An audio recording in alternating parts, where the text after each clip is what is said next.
பார்த்திபன் அப்படி சாதிக்கலைன்னா நீங்கள் என்ன பண்ணுவீங்க? சாதிப்பாப்ல அப்படின்றாரு. நான் சொல்கிறேன், அவ்வளோ பெரிய நம்பிக்கை. அந்த நம்பிக்கையை வந்து எப்படி அவர் என் மேலே வச்சாருன்னு தெரியாது.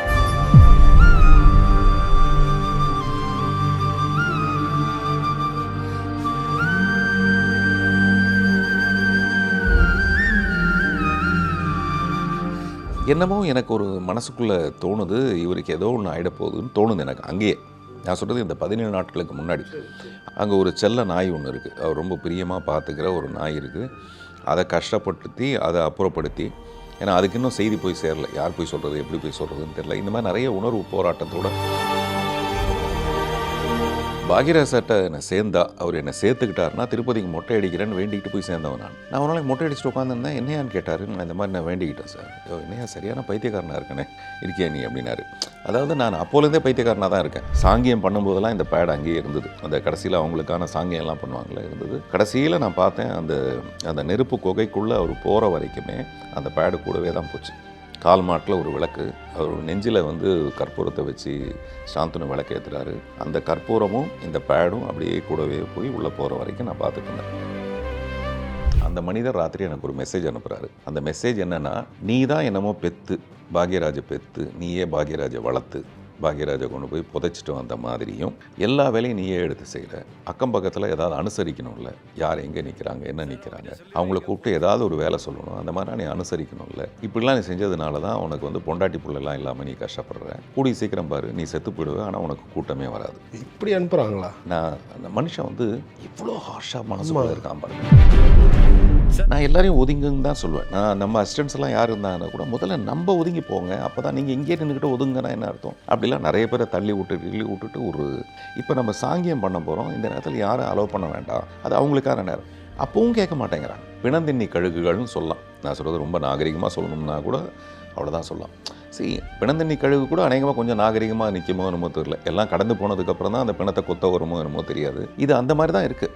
அப்புறம் அந்த லிமிட்டே இல்லாமல் போயிடுச்சு. ஆமாம், இவ்வளோ பேரும் 1000 பேர் 1000 கேமரா எடுத்துகிட்டு வந்தால் இப்படி அக்குளுக்கு நடுவில் கூட கேமரா விட்டு இப்படி எடுத்துகிட்டு இருந்தாங்கன்னா எப்படி இருக்குது? ஸோ அதனால் இதை வந்து முறைப்படுத்தணும், வகைப்படுத்தணும். நம்மளோட மகனோட ஒரு பெரிய வெற்றியை பார்க்காமலே மனுஷன் போயிட்டாருன்ற ஒரு வருத்தம் பல பேருக்கு இருந்துச்சு. சாந்தனு சாரே கூட நிறைய இடங்கள் அதை சொல்லியிருப்பாரு, மேடையிலையும் சொல்லியிருப்பாரு, எப்படியாச்சும் ஜெயிச்சு காமிச்சிருவோம்ப்பா அவங்க முன்னாடின்னு. அந்த ஒரு வருத்தம் கடைசி வரைக்கும் இருந்துச்சா பாக்யராஜ் சார்? இல்லை, இப்போ பார்ப்பார் பாக்யராஜ் சார். கண்தானம்ங்கிறது அதான் முக்கியமான விஷயம்.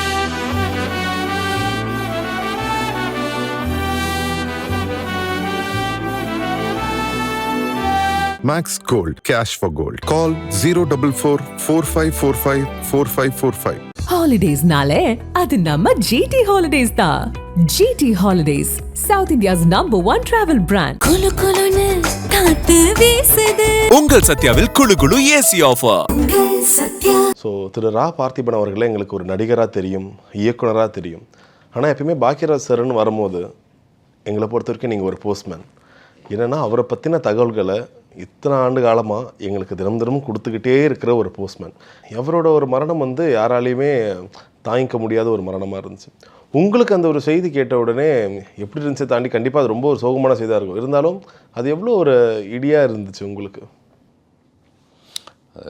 அடித்தாங்கும் உள்ளம் இது இடி தாங்குமான்னு ஒரு சிவாஜி சாருடைய படத்தில் இருக்க ஒரு பாட்டு இருக்குது. காலையில் கார்த்தி பிரசன்னான்னு சொல்லிட்டு சாந்தனுக்கு நண்பர், எனக்கு ஒரு வகையான உறவினர். அவர் வந்து இந்த மாதிரி சார் பாக்யராஜ் சார் இப்படி ஆயிடுச்சின்னு சொன்னதை என்னால் அதை ஊர்ஜிதப்படுத்துறது எப்படி, யார்கிட்ட கேட்குறது, எப்படி, ஏதாவது தவறான செய்தியா, இல்லை அவன் ஏதாவது பைத்தியக்காரத்தனமாக காலையில் அவன் திருச்சியில் இருக்கிறவன் யாரோ சொல்லி தான் அந்த செய்தியை எனக்கு சொல்கிறானா என்னன்னு எனக்கு தெரியல. சாந்தனுக்கிட்ட கேட்குறதா, கிட்ட கேட்குறதா, அதுக்கடையில் நான் செல்வமணி சார்கிட்ட ஃபோன் பண்ணி சொல்லிட்டேன். அவரால் நம்ப முடியல, அவருக்கு வந்து ஏதோ ஒரு மயக்கம் வருது அந்த மாதிரிலாம். அப்புறம் திரும்ப மறுபடியும் கிட்ட பேசுனா, ஆமாம் இப்படி கொலாப்ஸ் ஆகிட்டாரு அப்படின்னாங்க. சரி, இதுக்கு முன்னாடி நமக்கு இப்போ பாரதி ராஜா சார் விஷயம் வந்து வேறு. அவர் உடல்நிலை சரியில்லாமல் இருந்தார். தொடர்ந்து நம்ம போய் நான் ஹாஸ்பிட்டலில் போய் பார்க்க முயற்சி பண்ணேன். அப்புறம் நம்ம கொஞ்சம் எதிர்பார்த்தோம். நான் சொன்ன ஆச்சரியமாக இருக்கும், பாரதி ராஜா சாருடைய அந்த இறுதி சடங்கு நடக்கிற மதுரையில் நான் போயிருக்கும்போது நான் போவேன்னு பாக்யராஜ் சாருக்கு தெரியாது. அவர் ரொம்ப ஆச்சரியமாகயோ என்னையா அப்படின்னாரு. ஏன்னா நான் அவருக்கு நேரடியான உதவியாளர் கிடையாது. பாரதிராஜா சார் மேலே எனக்கு, எங்கள் டைரக்டருக்கு அவர் மேலே எவ்வளோ மரியாதையோ அந்த மாதிரி எனக்கும் அந்த மாதிரி மரியாதை. நான் பாக்யராஜ் சாருக்கு ஒரு ஃபங்க்ஷன் பண்ணும்போது முதல்ல பாரதிராஜா சார் கூப்பிட்டு உட்கார வச்சு அவருக்கு அந்த மரியாதை பண்ணிட்டு தான் நான் இவருக்கு அந்த மரியாதை பண்ணேன். அதாவது எங்கள் டைரக்டரோட மனசு எனக்கு தெரியும், அதை நான் புரிஞ்சுக்கிட்டு நான் அதை செஞ்சேன் அந்த மாதிரி. அதனால் நான் போய் நிற்கிறது அவருக்கு ஆச்சரியமாக இருந்தது. பட் நான் டைரக்டரை பார்த்தேன், அவர் அப்படியே கொஞ்சம் சுருங்கி போய் உட்காந்துருந்தார். என்னமோ எனக்கு ஒரு மனசுக்குள்ளே தோணுது, இவருக்கு ஏதோ ஒன்று ஆகிட போகுதுன்னு தோணுது எனக்கு அங்கேயே. நான் சொல்கிறது இந்த 17 நாட்களுக்கு முன்னாடி. சரி சரி. அதை இப்போ என்னால் சொல்ல முடியுது, அப்போ என்னால் சொல்ல முடியல. நான் எங்கெங்கேயோ போகிறேன், ஒரு எஸ்பி கிட்ட போய் பேசுகிறேன், ஒரு லேடி எஸ்பி இருக்காங்க, அவங்களுக்கு வந்து அந்த ப்ரொடெக்ஷன் கொடுக்கணுன்றதை பற்றி பேசுகிறேன். பட் நான் பேசிகிட்டே நான் எங்கள் டைரக்டரை மட்டும் பார்த்துட்ருக்கேன். அவர் எப்படி இருக்கார், அவருக்கு ஏதோ ஒன்று ஆகிற மாதிரியே எனக்கு ஒன்று தோணுதுன்றது. அப்புறம் சாயங்காலம் அப்படியே கடந்து வந்துட்டோம், ஒன்றும் இல்லைன்னு. அதுக்கப்புறம் நான் அவரை சந்திக்கவே இல்லை, அங்கே தான் கடைசியாக பார்த்தது. ஸோ இந்த செய்தி வந்து பயங்கர அதிர்ச்சியாக இருந்தது. எல்லாத்த விட அவங்க எனக்கு சொல்லிட்டாங்க, இப்போ நான் ஹாஸ்பிட்டலுக்கு போய் பார்க்குறதுக்கான நேரம் இல்லை. ஏன்னா வீட்டில் வந்து எல்லா ஏற்பாடுகளை பண்ணணும், அது எப்படி பண்ணணும்னு தெரியாது, யாரை கேட்கணும்னு தெரியாது. நான் உளுந்தடிச்சு ஓடி போயிட்டேன். அங்கே போயிட்டு இப்போ நம்ம சாருடைய வீடு எப்படின்னா 3வது மாடியில் இருக்குது. அங்கே எல்லோரும் வர முடியாதுங்கிறதுக்காக கீழே இருக்கிற கார்ஸ் எல்லாம் ஒதுக்கிட்டு அங்கே ஒரு செல்ல நாய் ஒன்று இருக்குது, அவர் ரொம்ப பிரியமாக பார்த்துக்கிற ஒரு நாய் இருக்குது. அதை கஷ்டப்படுத்தி அதை அப்புறப்படுத்தி, ஏன்னா அதுக்கு இன்னும் செய்தி போய் சேரலை, யார் போய் சொல்கிறது, எப்படி போய் சொல்கிறதுன்னு தெரில. இந்த மாதிரி நிறைய உணர்வு போராட்டத்தோடு அதை கொண்டு போய் பின்னாடி கட்டி வச்சுட்டு இந்த ஏற்பாடுகளை பூரா நான் பண்ணிகிட்ருக்கேன். மனசுக்குள்ளே என்ன தோணுதுன்னா, நான் அதில் பதிவு பண்ண மாதிரி, நான் முதல்ல ஆரம்பத்தில் நான் அவர்கிட்ட போய் அசிஸ்டண்ட்டாக போய் சேர்ந்தப்போ இந்த மாதிரி அவருடைய பிறந்தநாளப்போ அவ்வளோ பெரிய ஒரு கூட்டம் வரும், அந்த கூட்டத்தை சரிப்படுத்துறது. உள்ளே போனோன்னா அவருக்கு ஃபோட்டோ எடுக்கும்போது நான் பக்கத்தில் எல்லா ஃபோட்டோலையும் ஆல்மோஸ்ட் நான் நிற்பேன். வேறு ஒன்றும் இல்லை, அந்த மாலையை கழட்டி வச்சுட்டு அடுத்து ஒருத்தர் வர சொல்லி நிற்க வச்சு அதில் ஒரு ஓரமாக என்னுடைய மூஞ்சி. அப்போ நான் ஒரு இதில் மொட்டை அடிச்சிருந்தேன். பாக்யராஜ் சார்ட்ட என்னை சேர்ந்தா, அவர் என்னை சேர்த்துக்கிட்டாருன்னா திருப்பதிக்கு மொட்டை அடிக்கிறேன்னு வேண்டிக்கிட்டு போய் சேர்ந்தவன் நான். நான் ஒரு நாளைக்கு மொட்டை அடிச்சுட்டு உட்காந்துருந்தேன். என்னையான்னு கேட்டார். நான் இந்த மாதிரி நான் வேண்டிக்கிட்டேன் சார். என்னையா சரியான பைத்தியக்காரனாக இருக்கனே இருக்கியா நீ அப்படின்னாரு. அதாவது நான் அப்போலேருந்தே பைத்தியக்காரனாக தான் இருக்கேன், இப்போ மட்டும் இல்லை, அப்போவும் அப்படி தான் இருந்தேன். சில விஷயத்தை நம்ம அப்படி தான் ஃபிக்ஸ் பண்ணிக்கணும்னு எனக்கு தோணும். நான் யார்கிட்டயா பேசினா உடஞ்சிருவேன்ற பயம் எனக்கு. அதனால் யாருக்கிட்டையும் பேசாமல் இங்கே ஓடுறது அங்கே ஓடுறது, என்னை யாராவது தடுத்து நிறுத்தி பேசினாங்கன்னா நான் அழுதுடுவேன். அதனால் நான் அப்படி போயிட்டு அப்புறம் அதுக்கான தேவைகளை அரேஞ்செல்லாம் பண்ணேன். அப்புறம் தான் அவருடைய பாடி எடுத்துகிட்டு வந்தாங்க. நான் 3/4 மணி நேரம் ஆச்சு நான் போய் பார்க்குறதுக்கு. அந்த திராணியே எனக்கு இல்லை. நான் இந்த அரேஞ்ச்மெண்ட்டில் இருந்தேனே தவிர அங்கே போய் பார்த்தா நான் ஒரு மாதிரி உடஞ்சிருவேன்ட்டு. நான் இங்கேருந்து போகிற வழியிலேயே கீர்த்தனாட்ட சொன்னேன், கீர்த்தனா வந்து நீங்கள் என்னை பிக்கப் பண்ணிட்டு போங்க, ஏன்னா நான் ரொம்ப டிஸ்டர்ப் ஆகிடுவேன்னு அவங்களுக்கு தெரியும். அப்புறம் நான் அங்கே போய் நின்றுட்டு இருக்கும்போது கீர்த்தனா வந்தாங்க என்னை சமாதானப்படுத்துறதுக்காக. அப்புறம் அவங்கள பார்த்தோன்னே தான் எனக்கு கொஞ்சம் அழுகை வந்தது. எப்போவுமே அப்படி தான், நமக்கு ரொம்ப நெருக்கமானவங்களை பார்க்கும்போது நமக்கு அது உடஞ்சி வந்துடும். அப்புறம் நான் அப்படியே அவங்கள கூட கூட்டிகிட்டு போய் தான் நின்று அவரை பார்த்தேன். இனிமேல் பார்க்க முடியாது அந்த மாதிரியான ஒரு விஷயம். அப்புறம் நம்ம இதை எதிர்பார்க்காதது இவ்வளோ சீக்கிரம் அப்படின்னு தான் நம்ம இன்னும் கொஞ்சம் நாள் பக்கத்தில் போய் இந்த 1 வாரம் 10 நாள் கூட அவரோட இருந்திருக்கலாம், ஏதோ பணி கூட செஞ்சுருந்துருக்கலாம். இதை நான் அடிக்கடி சொல்லுவேன். நான் வந்து அவருக்கு அசிஸ்டண்ட்டாக இருக்கிறது தான் எனக்கு பெருமை. நான் சொல்கிற மாதிரி இந்த மாதிரி மாலை மரியாதைலாம் எடுத்து வைக்கிற காலத்தில் கூட எனக்கு என்ன தோணும்னா, நான் டைரக்டராகி போயிட்டேன்னா இந்த இடத்துக்கு வேறு ஒருத்தன் வந்துடுவான், அவன் தான் அவருக்கு பக்கத்தில் இருப்பான்.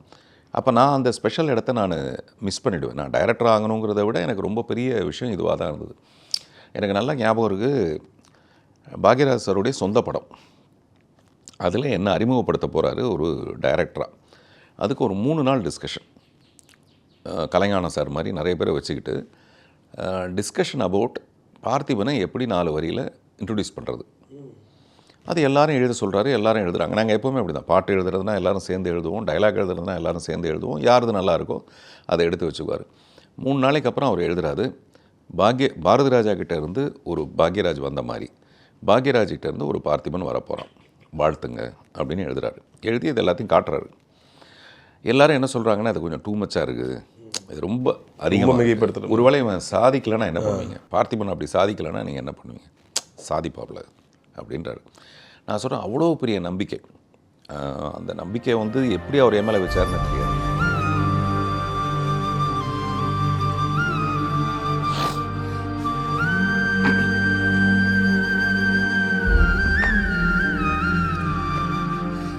இதுதான் நமக்கு பிரச்சனை. இது ஆக்சுவலாக என்னென்னு கூப்பிடுவார் சார் உங்களை? ஏன்னா மூர்த்தியாக இருந்தவர் இன்றைக்கி உலகம் முழுக்க பார்த்திபனா தெரியுது, என்னென்னு கூப்பிடுவார் உங்களை? ஒரு பார்த்திபான்னு தான் கூப்பிடுவார். நாங்கள் நிறைய விஷயங்கள் வந்து பாக்யராஜ் சார் வீட்டுக்கு போய் ஆச்சரியமாக பார்த்தோம். அதில் மிகப்பெரிய ஒரு ஆச்சரியம், 6 உயர சொல்லுவாங்கள்ல, 6 உயரத்துக்கு ஒரு பேனா நீங்கள் கொடுத்துருந்தீங்க. அதுவும் ஒரு வுட்டில் செஞ்ச ஒரு பேனா. நீங்கள் எழுதுறதை நிறுத்தவே கூடாது, இந்த பேனால மை தீரவே கூடாதுன்னு எழுதிக்கிட்டே இருக்கணுன்ற வழி கொடுத்தீங்க. இன்ஃபேக்ட் இன்னொரு விஷயம் கேள்விப்பட்டோம், நீங்கள் முதல்ல அதை சொல்லிடுறேன். ஆள் உயரம்னா எனக்கு தெரிஞ்சு 9 அடியில் எந்த ஆளும் இப்போ இல்லை. அந்த 9 அடி அடியில் இருக்கும். அப்பா, அதனால் ஆள் வந்து மிஞ்சி போனால் ஒரு 6 அடியில் தான் இருப்பாங்க. நான் 9 அடியில் அந்த பேனா.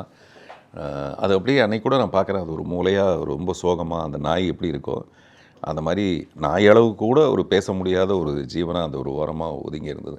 எனக்கு எதை செஞ்சாலும் கொஞ்சம் பெருசாக செய்யணும்னு ஆசை. அப்புறம் அது ரொம்ப அர்த்த புஷ்டியாக இருக்கணும்னு ஆசை. உதாரணத்துக்கு அன்னைக்கு நம்ம வந்து பயங்கர டென்ஷன், நான் வந்து ஏதாவது மைக்கை நீட்டினாங்கன்னா நான் உடஞ்சிடுறேன்ற லெவலுக்கு இருக்கேன். அதில் ஓடி வரேன். அதுக்கு நடுவில் சாயங்காலமாக யோசிக்கிறேன், ஒரு 7 மணி 7:30 மணி இருக்கும். இந்த மாலைகளை பார்த்தா எனக்கு ரொம்ப சாதாரணமாக இருக்குது. மாலைகள் எல்லாருடைய மரணத்துக்கும் போடுற ஒரு விஷயந்தான், மலர் மாலைகள். இவருக்கு அது இல்லையே, அதை தவிர வேறு ஏதோ ஒன்று செய்யணுமே அப்படின்னு இந்த மாதிரி ஒரு பேடு வாங்கிட்டு வர சொல்லிவிட்டு, அப்புறம் இது வந்து அவருடைய கையெழுத்தை தேடி கண்டுபிடிச்சி ஜெராக்ஸ் பண்ணி அந்த பேடில் ஒரு பேனா வச்சிட்டேன். இதை வந்து அவருடைய உடல் மேலே வைக்கணும்னு ஆசை. இது உடல் மேலே வைக்கிறது இல்லாமல் மாலைக்கு மறுநாள் அந்த வண்டி போகும்போது அந்த வண்டியில் வந்து அது பெருசாக into 4 times. ஆமாம், பெரிய சைஸ். அது ராத்திரி 12 மணி 11 மணி நாங்கள் இதை முடிவு பண்ணும்போது அந்நேரத்தில் எந்த கடையும் கிடையாது. ஒரு ஆர்ட் டைரக்டர், அவர் பேர் என்ன, உமாசங்கர்னு ஒரு ஆர்ட் டைரக்டர், அவருக்கு தேங்க்ஸ் சொல்லணும். ஏன்னா ராத்திரி அந்நேரத்தில் ஒரு 11th hour நான் அவரை டிஸ்டர்ப் பண்ணி, இப்போ இந்த கிளிப்பு வந்து பெருசாக செய்யணும். ஆமாம், பேடாவது நம்ம போர்டாக வாங்கிடலாம். அவர் கிளிப்பை செஞ்சிட்டார், பேனா செஞ்சிட்டார், போர்டு இல்லைன்னாரு. அப்போ நாங்கள்லாம் போய் பாண்டி பஜாரில் ஒரு கடையை திறக்க சொல்லி அங்கே ஒரு போர்டை வாங்கிட்டு வந்து இதெல்லாம் நடந்தது. சரி, இவ்வளோ பிரயத்தனம் வேணுமா அப்படின்னா, இதை சில பேர் அது போனால் நம்மதையாக படுத்து தூங்கி வச்சு காலையில் வரலாம். எனக்கு எப்படி தூக்கம் வரும்? எனக்கு சாதாரணமாக தூக்கம் வராது. இதில் என்னுடைய அவருக்கு தான் உயிர் இல்லை, எனக்கு நிறைய உயிர்ப்பு இருக்குது அவருக்கு ஏதாவது செய்கிறதில்ல. மறுநாள் காலையில் அந்த பேடு ரெடியாச்சு. இந்த பேடை வந்து அவருடைய மடியில் வச்சுட்டு சாங்கியம் பண்ணும்போதெல்லாம் இந்த பேடு அங்கேயே இருந்தது. அந்த கடைசியில் அவங்களுக்கான சாங்கியம்லாம் பண்ணுவாங்களே இருந்தது. கடைசியில் நான் பார்த்தேன், அந்த நெருப்பு குகைக்குள்ளே அவர் போகிற வரைக்குமே அந்த பேடு கூடவே தான் போச்சு. கால் மாட்டில் ஒரு விளக்கு, அவர் நெஞ்சில் வந்து கற்பூரத்தை வச்சு சாந்தனு விளக்கு ஏற்றுறாரு. அந்த கற்பூரமும் இந்த பேடும் அப்படியே கூடவே போய் உள்ளே போகிற வரைக்கும் நான் பார்த்துட்டு இருந்தேன். அப்போ எனக்கு என்னமோ ஒரு சாந்தனு கூட நேற்று சொன்னார், திரைக்கதைங்கிறது அவருடைய திரைக்கதை அவரோடவே முடிஞ்சு போச்சுங்கிற மாதிரி ஒரு விஷயமா. ஆனால் நான் சாந்தனுக்கு எழுதும்போது நான் சொன்னேன், ஒரு நல்ல சினிமாவில், ஒரு நல்ல திரைக்கதையில், நல்ல வசனத்தில் அவர் ஜீவிச்சுக்கிட்டே இருப்பாருன்ட்டு. ஸோ அந்த மாதிரி இந்த பேடோட கதை. இந்த நேரத்தில் நான் மறந்துடக்கூடாது, நான் வந்து ஒரு மிலிட்ரி மேன் மாதிரி ரொம்ப தீவிரமாக அந்த வேலையில் இருக்கேன். என்னை யார் பாராட்டுறாங்க, என்ன சொல்கிறாங்க, என்னை சுற்றி என்ன நடக்குது எல்லாம் தெரியாது. அப்புறம் இது வந்து ஒரு விருந்தாளிக்கான விசேஷம் இல்லை, வரவங்களெல்லாம் வாங்கன்னு கூப்பிட்றதுக்கு. அதனால் நான் யாரை பார்த்தாலும் என் கண்ணு முன்னாடி யாரோ கிராஸ் ஆகி போகிறாங்க, அவ்வளோதான். எனக்கு வந்து இங்கேருந்து இங்கே ஓடணும், அந்த வண்டி அங்கே நிற்குதான்னு பார்க்கணும், இந்த க்யூ இங்கே நிற்குதான்னு பார்க்கணும். இதுக்கு நடுவில் நம்ம நிறைய பேரை வந்து நான் ஒரு ஸ்க்ராச்சஸ் பண்ணியிருக்கேன்னு எனக்கு தெரியாது. நான் எல்லாரையும் ஒதுங்குன்னு தான் சொல்லுவேன். நம்ம அசிஸ்டன்ஸ் எல்லாம் யார் இருந்தாங்கன்னா கூட முதல்ல நம்ம ஒதுங்கி போங்க, அப்போ தான் நீங்கள் இங்கேயே நின்றுக்கிட்டு ஒதுங்கன்னா என்ன அர்த்தம்?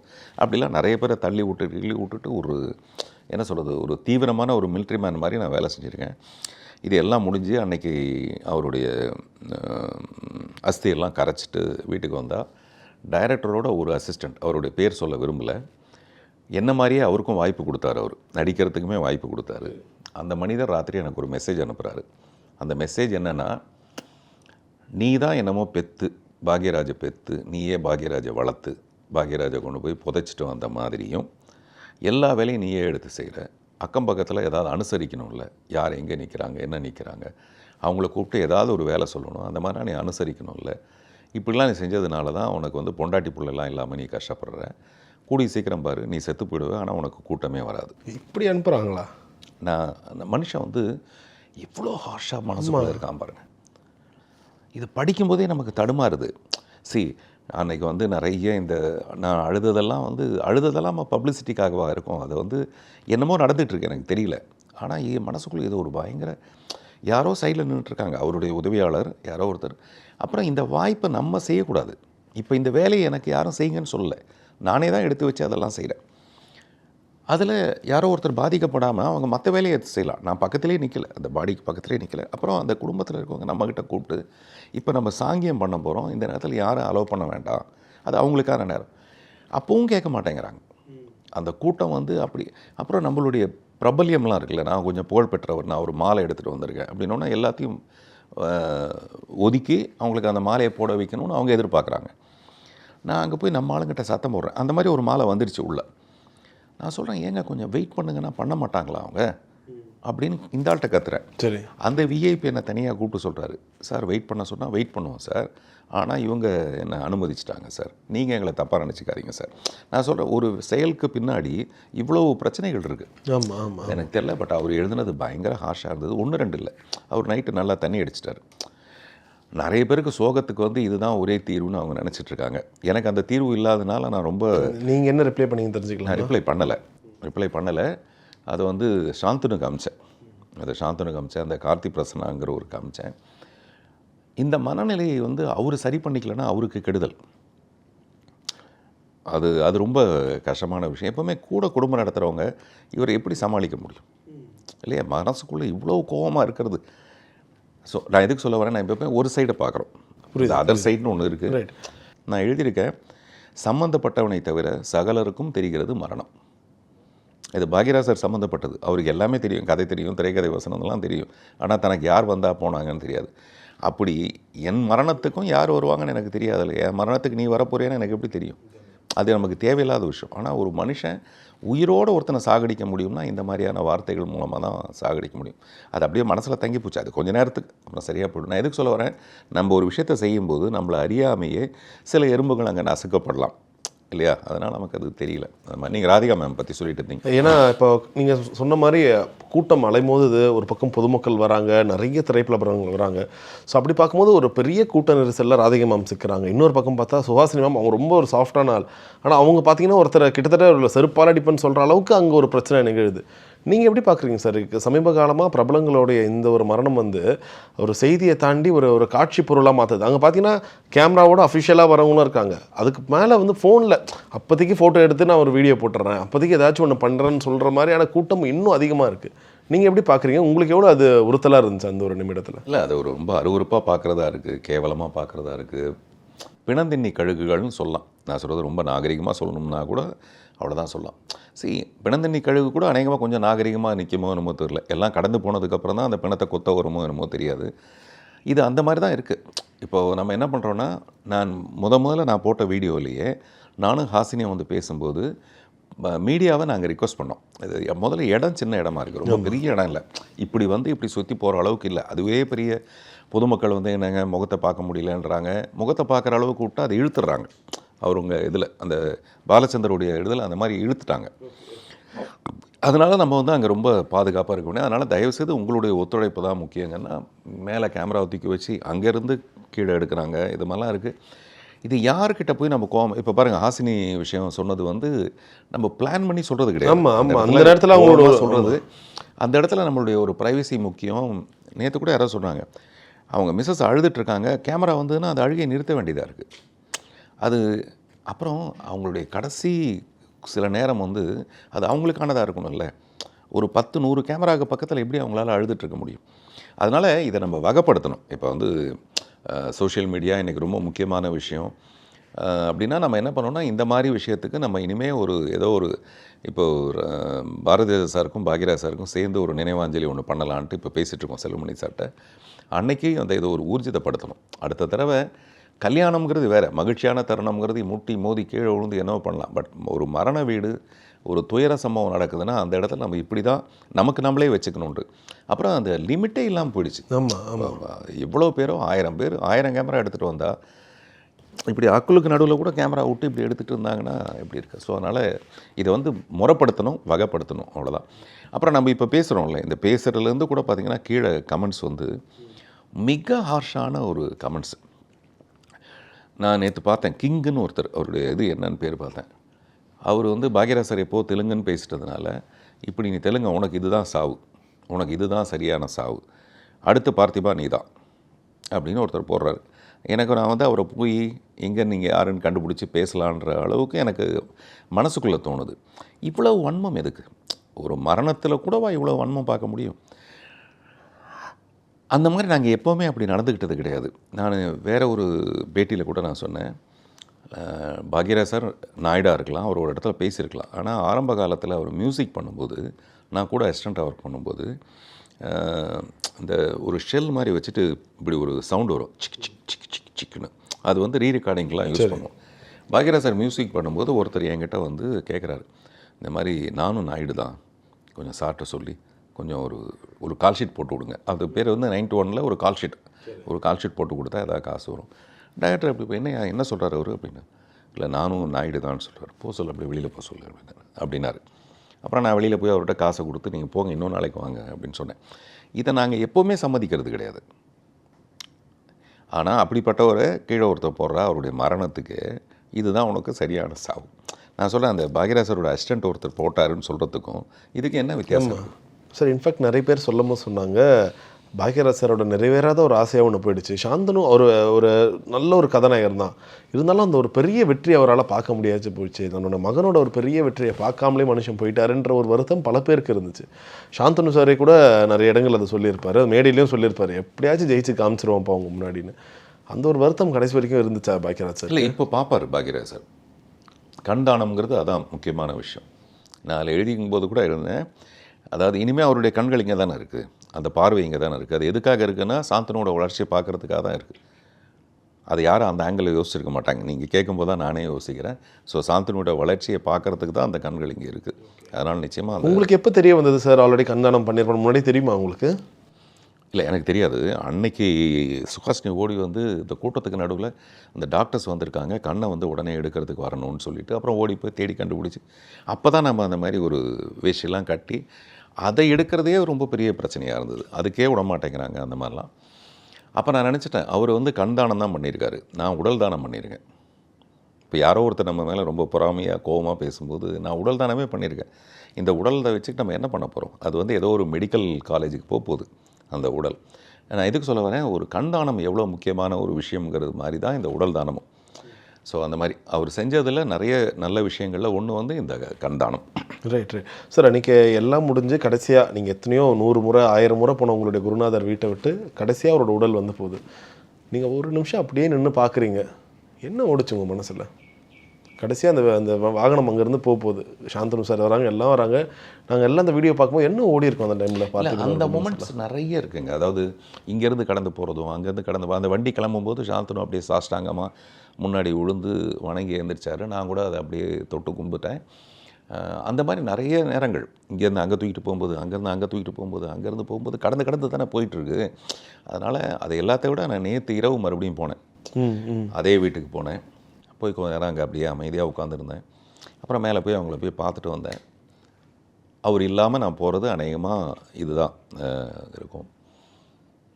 எப்படி இருக்கு அவரோட ரூம்? எவ்வளோ முறை போயிருப்பீங்க? ஏன்னா அந்த ரூம் முழுக்க புத்தகங்களும் எவ்வளோ பேர் ஃபோட்டோ ஃப்ரேம்ஸ் கொடுத்துக்கிட்டே இருப்பாங்க, மாட்ட இடம் இல்லாமல் அவ்வளோ ஃபோட்டோ ஃப்ரேம் அந்த ரூம் முழுக்க. சாந்தனு என்ன சொன்னாப்புலன்னா, அந்த கீழே ரூம் அவருக்குன்னு ரெடி பண்ணணும், அதில் மேஜராக நான் கொடுத்த பொருட்கள் நிறைய இருக்குது, நான் கொடுத்த பொருள்களே நிறைய இருக்குது. நீங்கள் எந்த ஊர் போனாலும் அவருக்கு ஏதாச்சும் வாங்கிட்டு வரீங்களா? ஈட்டபிள்ஸ் நிறைய சாப்பிட்ற பொருள்லாம் அவருக்கு வாங்கிட்டு போய் கொடுப்பீங்களா? இல்லை, அது வேற. நான் நினைவு பொருளாகவே நிறைய விஷயங்கள் இருக்குது. ரொம்ப மறக்க முடியாத ஒரு பொருள்லாம் அந்த ஒரு பேனா ஒன்று, அந்த பேனா மாதிரி ஒரு ப்ரொஜெக்டர் மாதிரி ஒன்று கொடுத்தேன், அதை நேற்று எடுத்து காமிச்சாங்க என்கிட்ட. ஓகே. நான் வந்து ஒரு கும்பிட்ற மாதிரி ஒரு இது கொடுத்தேன். அதெல்லாம் யாராவது என்னமோ சொன்னாங்க. அப்போ சொன்னார், வீடு முழுக்க அநேகமாக நீங்கள் கொடுத்ததே நிறைய அங்கே இருக்கும் போல இருக்குது. நேற்று கூட நான் ஒரு பிளாக் அண்ட் ஒயிட்டில் ஒரு ஃபோட்டோ எடுத்துகிட்டு போனேன். எனக்கு எப்போவுமே இந்த பிளாக் அண்ட் ஒயிட் மேலே ஒரு பயங்கர புரியும். அதனால் அந்த பிளாக் அண்ட் ஒயிட் ஃபோட்டோ எடுத்து அவர் அதில் வந்து ஒரு பேடு வச்சு எழுதுகிற மாதிரி ஒன்று இருக்கும், ஒரு படிக்கட்டில் உட்காந்து எழுதுறது. நான் நினச்சது என்னென்னா, இந்த பேடு தான் அந்த கீழே இருக்கிற ஒரு பேடு, அந்த ஃபோட்டோ கீழே ஒரு பேடு இருக்குல்ல, அதை ரிலேட் பண்ணி நான் எடுத்துகிட்டு போனேன். அப்படி எனக்கு அது தீரவே இல்லை. நிறைய பேருக்கு இப்போ நம்ம வாழ்நாளையில் சில நாட்கள் ஒருத்தருக்காக ஒதுக்குறதுங்கிறது மிகப்பெரிய காஸ்ட்லி அஃபேர். பர்ஸில் எவ்வளோ பணம் இருக்குதுன்னு தெரியுது, நம்ம செலவு பண்ணுறோம். வாழ்க்கையில் எவ்வளோ மிச்சம் இருக்குதுன்னு யாருக்குமே தெரியாது. அது பாக்யராஜ் சாருக்கே தெரியாது இல்லை. பாரதி ராஜா சாருக்கு ஒரு நினைவாஞ்சலி பண்ணணும் நேற்று சொன்னாங்க அவங்க. அப்போது பார்த்திபனை கூப்பிட்டு வச்சு இதை எப்படி பண்ணுறதுன்னு பார்த்திபன்கிட்ட கேட்கணும்னு சொல்லிட்டு இருந்தாராம். இன்றைக்கி பார்த்திபன் சேர்ந்து அவருடைய நினைவாஞ்சலியும் சேர்த்து செய்ய வேண்டியதாக ஒன்று இருக்குது. அப்படின்னா அந்த மனுஷனுக்கு தெரியாதுல்ல, நாளைக்கு நம்மளுடைய கடைசி நாள்னு தெரியாதுல்ல. அந்த மாதிரி நம்ம வாழ்க்கையில் எவ்வளோ மிச்சம் இருக்குதுன்னு தெரியாது. அப்படி ஒரு கால்குலேஷன்ஸ் எனக்கும் இருக்கும். நம்ம இதுக்காக எவ்வளோ நேரம், இப்போ நிறைய பேர் வந்தோம்னா மாலையை போட்டோம், கொஞ்சம் நேரம் அப்படியே நின்னோமா, அந்த அஞ்சலி போதுமானது. எதுக்கு இன்னும் ஓடிட்டே இருக்கணும் தெரியல. Max Gold, cash for gold. Call 044 4545 4545. Holidays-nale adu namma GT Holidays da. GT Holidays, South India's #1 travel brand. குளு குளுன்னு காத்து வீசுது. உங்கள் சத்யாவில் குளு குளு ஏசி ஆஃபர். உங்கள் சத்யா.